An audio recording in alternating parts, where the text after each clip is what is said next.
తీసుకున్నాం. ఇదే కాదు, యాదగిరి గుట్ట ఈరోజు ఒక పెద్ద బోర్డుగా ఆంధ్రప్రదేశ్ లో తిరుమల తిరుపతి దేవస్థానానికి ఏ విధంగా ఒక బోర్డు ఉంది, ప్రపంచంలోనే ఒక గొప్ప పేరు తిరుమల తిరుపతి వెంకన్న స్వామి సాధించిందో, తెలంగాణలో కూడా అంత గొప్పగా లక్ష్మీ నరసింహస్వామి యాదగిరి గుట్ట రాణించాలని అక్కడ టీటీడీ ఉంటే ఇక్కడ వైటీడీని మనం ఏర్పాటు చేసుకున్నాం.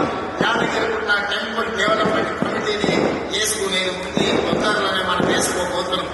ఇదే కాదు మిత్రులారా, ఇవాళ మీరు అందరితో పంచుకోదలుచుకున్నా, ఏ విధంగా అయితే తిరుమల తిరుపతి దేవస్థానం ఆధ్వర్యంలో పద్మావతి యూనివర్సిటీ ఉండి అక్కడ పిల్లలకు చదువులే కాదు, అక్కడ గోశాల పెట్టి గోవులకు సేవ చేయడమే కాదు, వివిధ అభివృద్ధి కార్యక్రమాలలో, సంక్షేమ కార్యక్రమాలలో, భక్తికి సంబంధించిన అంశాలలో తిరుమల తిరుపతి దేవస్థానం ఏ విధంగా విశిష్ట సేవలను అందిస్తుందో ఈనాడు మీ అందరి సమక్షంలో నేను సంతోషంగా ప్రకటించదలుచుకున్న యాదగిరి గుట్ట నరసింహస్వామి ఆధ్వర్యంలో యూనివర్సిటీ వరకు మీ మెడికల్ కాలేజీని, విద్యా సంస్థల్ని అభివృద్ధి పరచడమే కాదు, యాదగిరి గుట్ట లక్ష్మీ నరసింహస్వామి ఇక్కడ ఉండే కమిటీ ఆధ్వర్యంలో ఇక్కడ విద్యా సంస్థల్ని యూనివర్సిటీ స్థాయికి పెంపొందించి అన్ని రకాలుగా దేశంలోనే ఒక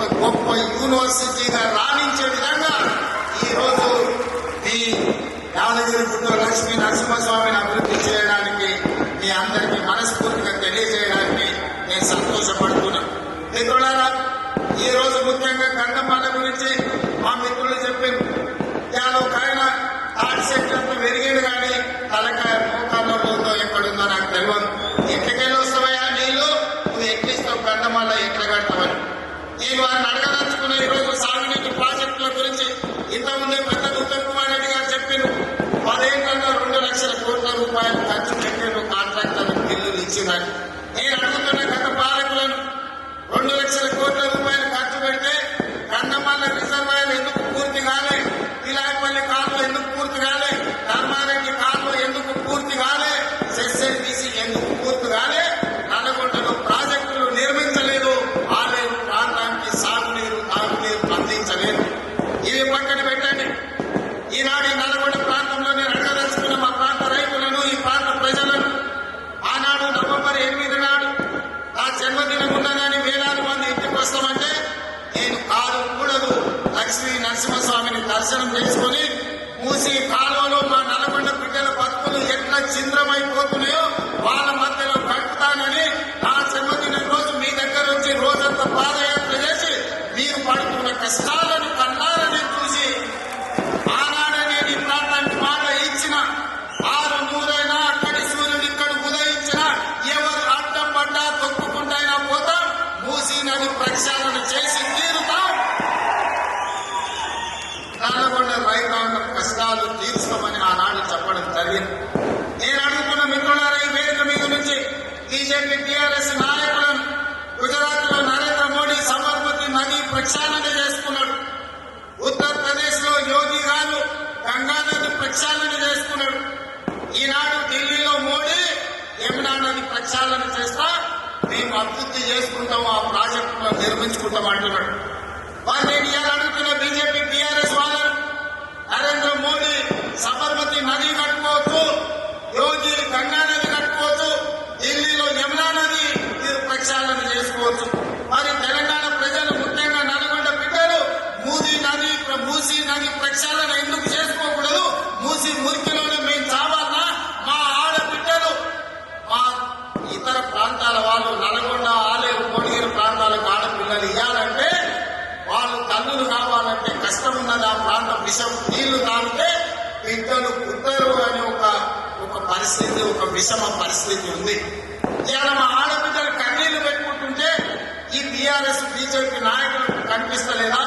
పుట్టబోయే బిడ్డలు కాలంతనో కన్నంతనో లేకపోతే బలహీనతలతోని బలహీనంగా పుట్టే ఆ పాపం, ఆ ఉసురు మీకు కలగదా అని చెప్పి బీజేపీ టీఆర్ఎస్ నాయకులను అడుగుతున్నాను. మిత్రులారా, నేనేం ఎగవల్లిలో మీ ఫామ్ హౌస్ పుంజుకుంటా అంటే, బోయినాబాద్ ఫామ్ హౌస్ ఆక్రమించుకుంటా అంటే, చెడువాడలో మీ ఫామ్ హౌస్ లో జెండా వారుతా నేను అనలే. ఏమన్నా మా నల్గొండ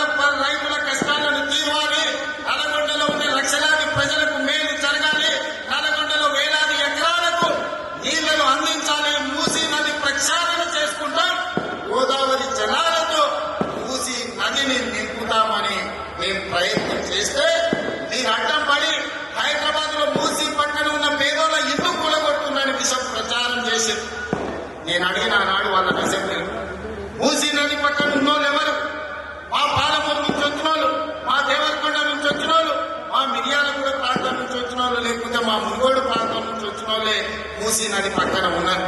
వాళ్ళందరికీ అవసరమైతే 1000 ఎకరాలలో మంచి ఇల్లు కట్టిద్దాము, ఇందరమ్మ ఇల్లు కట్టిద్దాం, తలా 120 గజాల ప్లాట్ ఇద్దాం, ఏం కావాలన్నా వాళ్ళని ఆదుకుందాం, మంచి పాఠశాల పెడతాం, మంచి కాలేజీ పెడతాం, వాళ్ళ పిల్లల్ని ఆదుకుందాం, వాళ్ళ జీవితాలలో వెలుగు నింపుదాం. అవసరమైతే 1000-2000 కోట్లు ఖర్చైనా ఆ మూసీ నది ఒడ్డున ఉన్న పేదలకు ఖర్చు పెడతామన్నాం. కానీ ఎవరు ముందుకు రాలే. మీరు ఇవ్వండి సలహాలని అడిగినాం, వాళ్ళకి మేము ఎక్కడ చేయాలో చెప్పండి అన్నాం. కానీ వాళ్ళకి అది ఇష్టం లేదు. మూసి కట్టొద్దు, నల్లగొండ రైతులు బాగుపడొద్దు అనే ఒక విషయం ఆలోచనతోటి మూసీ నది ప్రక్షాళనని ఈ రోజు అడ్డుకునే ప్రయత్నం చేస్తున్నారు. అందుకే మిత్రులారా, ఎవరు ఏమైనా అనుకోని నల్గొండ జిల్లాలో ఉన్న 12 అసెంబ్లీలో 11 గెలిపించారు, 2 పార్లమెంట్లను గెలిపించారు. ఎవరు కూడా 50,000కు తక్కువ మెజారిటీ రాకుండా గెలిపించారు. 50,000 రూపాయలు జేబులో లేని మందుల శాఖలు 50,000 ఓట్ల మెజారిటీతోని ఈనాడు మీ ప్రాంతంలో ఎమ్మెల్యేలు గెలిపించిందంటే నల్గొండ ప్రజలు ఎంత చైతన్యవంతులో మీరు ఒకసారి ఆలోచన చేయండి. తెలంగాణ ప్రజలకు నేను చెప్పదలుచుకున్నా, నల్గొండ గడ్డ చైతన్యానికి మారిపోయారు. ఈ ప్రాంతం సర్దార్ సర్వాయి పాపన్న గౌడు ఏలిన ప్రాంతం, ఈ ప్రాంతం దొడ్డి కొమరయ్య పోరాటం చేసిన ప్రాంతం, ఈ ప్రాంతం చాకలి ఐలమ్మ స్ఫూర్తి తీసుకున్న ప్రాంతం, ఈ ప్రాంతం రావి నారాయణ రెడ్డి, ఆరుట్ల కమలాదేవి, ఆరుట్ల రామచంద్రారెడ్డి, బిఎన్ రెడ్డిలు ధర్మ భిక్షములు ఈ గడ్డ మీద నుంచి కొట్లాడిన ప్రాంతం. ఈ ప్రాంతం కొండా లక్ష్మణ్ బాపూజీ ఆనాడు తొలి తెలంగాణ ఉద్యమంలో మంత్రి పదవిని కాగితం ఇసిరేసి తెలంగాణ రాష్ట్రం వచ్చే వరకు పదవి తీసుకోనని త్యాగాలకు మారుపేరైన కొండా లక్ష్మణ్ బాపూజీ ప్రాతినిధ్యం వహించిన భువనగిరి ప్రాంతం ఈ నల్గొండ ప్రాంతం. మళ్ళీ తెలంగాణ ఉద్యమంలో తెలంగాణ కోసం రాజీనామా చేసి మళ్ళీ తెలంగాణ రాష్ట్రంలోనే మంత్రి పదవి చేపట్టిన కోమటిరెడ్డి వెంకటరెడ్డి ప్రాతినిధ్యం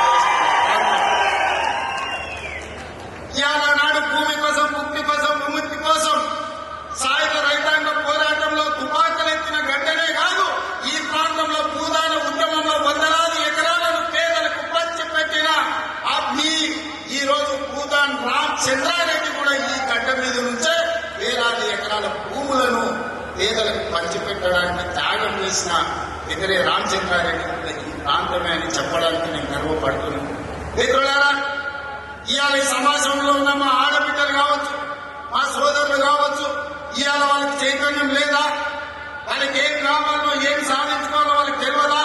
ఎవడో ఎక్కడి నుంచో వచ్చి ఇక్కడ రెచ్చగొడితే ఇక్కడ ఉండే రైతులను, ఇక్కడ ఉండే పేదలను తప్పు దారి పట్టించి ఈ ప్రభుత్వం మీద బురద చల్లే ప్రయత్నం చేస్తే తిప్పికొట్టే శక్తి నల్గొండ జిల్లా రైతాంగానికి లేదా అని నేను అడుగుతున్నాను. మిత్రులారా, నాడు నిజాం నవాబులనే దిగంతాలకు తరిమి కొట్టిన గడ్డ సాయుధ రైతాంగ పోరాటంలో నేలకు ఒరిగినా గాని తుపాకీని వదలకుండా పోరాటం చేసిన గడ్డ ఈ రోజు మనం స్వేచ్ఛను అనుభవిస్తున్నామంటే, ఈ రోజు ప్రజాస్వామిక రాష్ట్రంలో మనం ఈ రోజు మనగడ సాధించినామంటే నల్గొండ ప్రాంతంలో జరిగిన సాయుధ రైతాంగ పోరాటమే ఈ రోజు మనకి స్వేచ్ఛనిచ్చింది. ఆనాటి సాయుధ రైతాంగ పోరాటాన్ని నిర్మించిన నల్గొండ జిల్లా ఈ రోజు చైతన్యం కోల్పోయింది అనుకుంటున్నా, లేకపోతే నల్గొండ జిల్లాకు కావాల్సిన ప్రాజెక్టులను సాధించుకోలేరు అనుకుంటున్నారా గత పాలకులు అని చెప్పి నేను సందర్భంగా అడగదలుచుకున్నాను. మిత్రులారా, 10 సంవత్సరాలు 20 లక్షల కోట్లు వాళ్ళ దగ్గరకు వచ్చినాయి. 20 లక్షల కోట్ల రూపాయలు వాళ్ళ జేబుల్లో ఉంటే 2,000 కోట్లతో ఎస్ఎల్బీసీని ఎందుకు పూర్తి చేయలేదో అడగండి.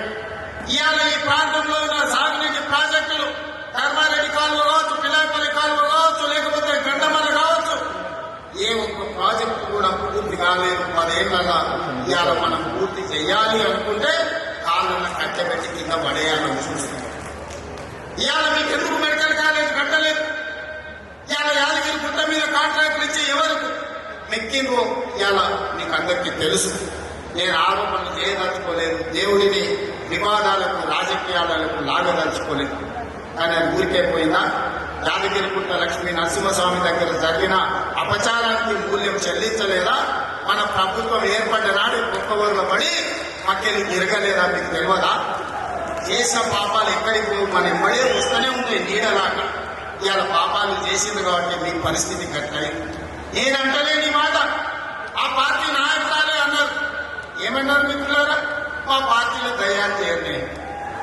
సొంతించి బిడ్డ టీఆర్ఎస్ ఉన్నోళ్ళు దయ్యాలని చెప్తుంటే సమాధానం చెప్పలేక దయ్యాల నాయకుడు కాబోతున్న నిద్రపోతుందో నేను అడుగుతున్నది టీఆర్ఎస్ కాదు టీఆర్ఎస్.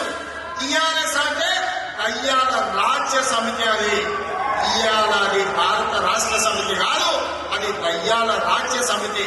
అందుకే ఇవాళ ఈ వేదిక మీద నుంచి తెలంగాణ ప్రజలకు నేను మాట ఇస్తున్నా, అవి దయ్యాలు కాదు, కొలిమి దయ్యాలను. వాళ్ళని కొలిమేరు దాటే వరకు తరిమి కొట్టే బాధ్యత 4 కోట్ల తెలంగాణ ప్రజల తరఫున మీ సోదరుడిగా నేను బాధ్యత తీసుకుంటా. ఖచ్చితంగా ఈ కొలిమి దయ్యాలను కొలిమేరు దాటే వరకు తరిమి కొట్టాలి. దాంట్లో మీ సహకారం ఉండాలి.